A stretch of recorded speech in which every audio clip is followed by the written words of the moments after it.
തുഅറദു അലയ്യ അഅമാലുക്കും, നിങ്ങളുടെ ഓരോ പ്രവർത്തനങ്ങളെയും എനിക്ക് കാണിക്കപ്പെടുമേ. നന്മ ചെയ്യും ഹമിദുല്ലാഹ്, ഞാൻ അല്ലാഹുവിനെ സ്തുതിക്കുമെന്ന് സയ്യിദുനാ റസൂലുള്ളാഹി സ്വല്ലല്ലാഹു അലൈഹി വആലിഹി വസല്ലം ഹബീബായ തങ്ങളെ സ്നേഹിച്ച് ഇഷ്ടം വെച്ച് മഹബത്ത് വെച്ച് ജീവിക്കുന്ന ഒരു വിശ്വാസിയുടെ ഭാഗത്ത് നിന്ന് ഒരു തെറ്റ് കണ്ടാൽ അവർക്ക് വേണ്ടി റബ്ബിനോട് ഞാൻ പാപമോചനത്തെ തേടുമെന്ന് സ്വാദിഖുൽ അമീൻ മുഹമ്മദുർ റസൂലുള്ളാഹി സ്വല്ലല്ലാഹു അലൈഹി വസല്ലം ഹബീബായ തങ്ങളെ സ്നേഹിക്കുന്ന, അവിടുത്തെ ഇഷ്ടം വെക്കുന്ന, അവിടുത്തെ ആഗ്രഹത്തിനനുസരിച്ച് ജീവിക്കുന്ന ഒരു ജീവിത ശൈലി നമ്മളിൽ ഉണ്ടാകണം. നമ്മുടെ ആഗ്രഹങ്ങളിൽ, നമ്മുടെ നോട്ടങ്ങളിൽ, നമ്മുടെ ചിന്തകളിൽ, നമ്മുടെ സംസാരങ്ങളിൽ, നമ്മുടെ ആഗ്രഹങ്ങളിൽ, നമ്മുടെ ബിഹേവിയറുകളിൽ, നമ്മുടെ ഹെയർ സ്റ്റൈലുകളിൽ, നമ്മുടെ ജീവിത രീതികളിൽ എല്ലാത്തിലും അല്ലാഹുവിന്റെ റസൂല് ഇഷ്ടപ്പെടുന്ന ഒരു ജീവിത രീതിയുണ്ട്, ഒരു സ്വഭാവ രീതിയുണ്ട്. അള്ളാഹുവിൻ്റെ ദീന് നമുക്ക് അനുവദിക്കപ്പെട്ട ഒരു അനുവാദമാകുന്ന ജീവിത ശൈലിയുണ്ട്. അതിൻ്റെ അപ്പുറത്തേക്ക് മറികടന്നാൽ മുത്തു റസൂലുള്ളാഹി തങ്ങളെ വേദനിപ്പിക്കലാണ്, വിഷമിപ്പിക്കലാണ്. അല്ലാഹുവേ, ഞങ്ങളെ ഖൽബ് നന്നാക്കി തരണേ അല്ലാ, ഞങ്ങളെ ഹൃദയം നന്നാക്കി തരണേ അല്ലാ. മുഅ്മിനായി ജീവിച്ച് മുഅ്മിനായി മരിക്കുന്ന മുത്തഖീങ്ങളിൽ അല്ലാഹുവേ ഞങ്ങളെ നീ പെടുത്തണേ അല്ലാ. സ്വലാത്ത് ഒരു ഹരമാകണം, സ്വലാത്ത് ജീവിതത്തിന്റെ ഭാഗമാകണം, സ്വലാത്ത് ധാരാളമായി ചൊല്ലണം. അല്ലാഹുവിന് ഏറെ ഇഷ്ടമുള്ളതാണ്. മുത്തു റസൂലുള്ളാഹി തങ്ങളോടുള്ള മഹബ്ബത്തിന്റെ പ്രകടനമാണ് സ്വലാത്ത്. അസ്വലാത്തു അലൻ നബിയിൽ മുസ്തഫ. രോഗങ്ങൾക്കുള്ള ശമനമാണ്, ആഗ്രഹങ്ങൾ പൂർത്തീകരിക്കാനുള്ള വഴിയാണ്, സ്വർഗത്തിലേക്കുള്ള വഴിയാണ്. സ്വലാത്ത് ചൊല്ലാത്ത ചുണ്ടുകളാണോ, സ്വലാത്ത് ചൊല്ലാത്ത നാവുകളാണോ?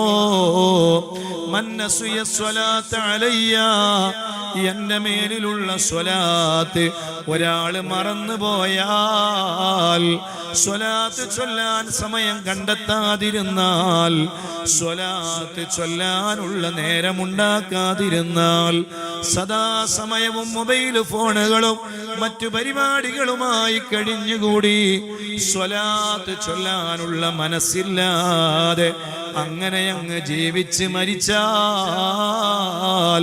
മന്നസിയ സ്വലാത്ത് അലയ്യ, എന്റെ മേലിലുള്ള സ്വലാത്തിനെ നിങ്ങൾ മറന്നുപോയാൽ, ഖത്യ ത്വരീഖൽ ജന്ന, സ്വർഗത്തിലേക്കുള്ള വഴി അവർക്ക് മറന്നു പോകുമെന്ന്, അവർക്ക് പിഴച്ചു പോകുമെന്ന് സ്വാദിഖുൽ അമീൻ മുഹമ്മദുർ റസൂലുള്ളാഹി സ്വല്ലല്ലാഹു അലൈഹി വസല്ലം. അതുകൊണ്ട് സ്വലാത്ത് ജീവിതത്തിന്റെ ഭാഗമാകണം. നടക്കുമ്പോൾ സ്വലാത്ത് ചൊല്ലിക്കൂടെ? വാഹനത്തിൽ യാത്ര ചെയ്യുമ്പോൾ സ്വലാത്ത് ചൊല്ലിക്കൂടെ? അതുപോലെ രാത്രി കിടന്നുറങ്ങാൻ പോകുമ്പോ ഒരു കുറഞ്ഞ സ്വലാത്ത് ചൊല്ലി കിടന്നുറങ്ങിക്കൂടെ? സുബ്ഹാനല്ലാഹ്. അല്ലാഹു നമുക്ക് തൗഫീഖ് നൽകട്ടെ, അല്ലാഹു നമുക്ക് തൗഫീഖ് നൽകട്ടെ. സ്വലാത്ത് ചൊല്ലി എന്ന് ഒരാളോട് ചോദിച്ചാൽ, നീ സ്വലാത്ത് ചൊല്ലിയോ മോനെ? അതെ, ഞാൻ സ്വലാത്ത് ചൊല്ലി എന്ന് ഒരാൾക്ക് പറയണമെങ്കിൽ അയാൾ എത്ര സ്വലാത്ത് ചൊല്ലണം? മഹാന്മാര് കിതാബുകളിൽ അത് രേഖപ്പെടുത്തിയിട്ടുണ്ട്.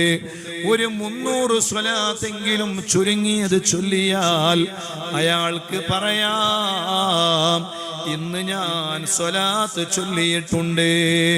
അല്ലാഹു നമ്മുടെ നാവുകൾക്ക് തൗഫീഖ് നൽകട്ടെ, നമ്മുടെ ചുണ്ടുകൾക്ക് അല്ലാഹു തൗഫീഖ് നൽകട്ടെ.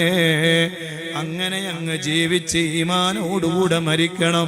ദുനിയാവിൽ നിന്ന് എപ്പോഴാണ് ഏത് സമയത്താണ് യാത്ര പോവുകയെന്നറിയൂലല്ലോ. ആ ഈമാനികമായ മരണത്തിന് ഏറ്റവും നല്ല അമലാണ് ഹദ്ദാദ് റാത്തീബ് പതിവാക്കി ചൊല്ലിയാൽ അയാൾ മുഅ്മിനായിട്ടല്ലാതെ മരിക്കൂല, അയാൾ ഈമാനില്ലാതെ മരിക്കൂല, അയാൾ ഈമാനോടുകൂടിയേ മരിക്കുകയുള്ളൂ. ഹദ്ദാദ് റാത്തീബിന്റെ ഗുണഗണങ്ങൾ അതാണ്. ഓരോ ദിക്റിനും ഓരോ പ്രതിഫലങ്ങളാണ്. ഓരോ ദിക്റുകളും വലിയ ബഹുമാനമുള്ള ദിക്റുകളാണ്. ഓരോ ദിക്റിനും അല്ലാഹു നൽകുന്ന ഗുണഗണങ്ങളെ വലിയ ഗുണഗണങ്ങളാണ്. സുബ്ഹാനല്ലാഹ്. അല്ലാഹു നമുക്ക് തൗഫീഖ് നൽകട്ടെ. അതുകൊണ്ട് ഹദ്ദാദ് റാത്തീബ് എല്ലാവരും എല്ലാ ദിവസവും ചൊല്ലണം. ചൊല്ലിത്തുടങ്ങാത്തവർ പതിവായി ചൊല്ലിത്തുടങ്ങാത്തവരെ ഇന്നതൊരു കാരണമാക്കണേ, ഇന്നതൊരു തുടക്കമാക്കണേ. എത്രയെത്ര ഉമ്മമാരാണ്, എത്രയെത്ര ഉപ്പമാരാണ്, സഹോദരന്മാരാണ്, സഹോദരിമാരാണ് സീരിയലുകളും സിനിമകളും ഒക്കെ കണ്ട് കിടന്നുറങ്ങിയിരുന്നവരെ ഇന്ന് ഹദ്ദാദ് റാത്തീബ് ചൊല്ലാതെ കിടന്നുറങ്ങുന്നില്ല. ഹദ്ദാദ് റാത്തീബ് അവരുടെ ജീവിതത്തിന്റെ ഭാഗമാണ്, ഹരമാണ്. ഇലാ ഹദറത്തിൻ നബി